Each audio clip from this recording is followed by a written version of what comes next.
اعوذ باللہ من الشیطان اللعین الرجیم بسم اللہ الرحمن الرحیم۔ پہلی بات تو یہ ہے کہ سید سجاد اور ہندوستان کے حوالے سے جو یہاں پروگرام رکھا گیا ہے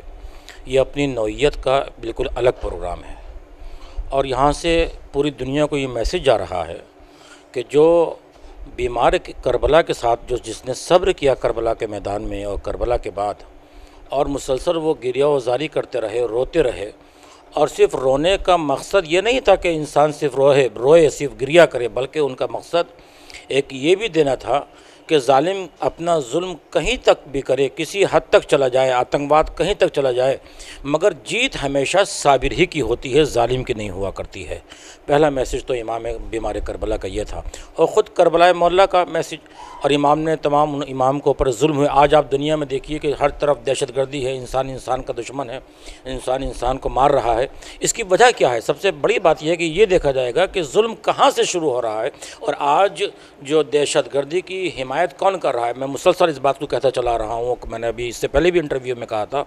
کہ اگر آج سعودی عربیہ جتنا پیسہ آتنکواد اور دہشت گردی پہ خرچ کر رہا ہے، اگر اتنا پیسہ ان غریب مسلمانوں پہ خرچ کرے کہ جو فقیر ہیں، نادار ہیں، تو دنیا میں کوئی مسلمان بھیک نہیں مانگ سکتا ہے۔ اور جس طرح سے یہ پروگرام یہاں ہوا، ہر مکتبہ فکر کے لوگ جمع تھے، اس میں صرف یہ نہیں تھے کہ کسی ایک دھرم کے لوگ ہوں، تمام دھرموں کے لوگ موجود تھے، اور سب نے یہی میسج دیا کہ حق حسین کے ساتھ ہے، باطل یزید کے ساتھ ہے۔ لہٰذا جہاں بھی ظلم ہوگا اور جہاں بھی لوگ ایک دوسرے کو ماریں گے یا ایک دوسرے کو اوپر زیادتی کریں گے، تو سمجھ لیجئے کہ وہ یزید کے ماننے والے ہیں، حسین کے ماننے والے نہیں ہیں۔ کیا یہ کہا جائے کہ ابھی بھی دنیا میں یزید کے خاندان سے کچھ لوگ باقی ہیں؟ بالکل یہ بات کہی جا سکتی ہے کہ یزید کے ماننے والے، دیکھیے دو چیزیں ہیں، ایک ہے حق، ایک ہے باطل۔ جب تک باطل رہے گا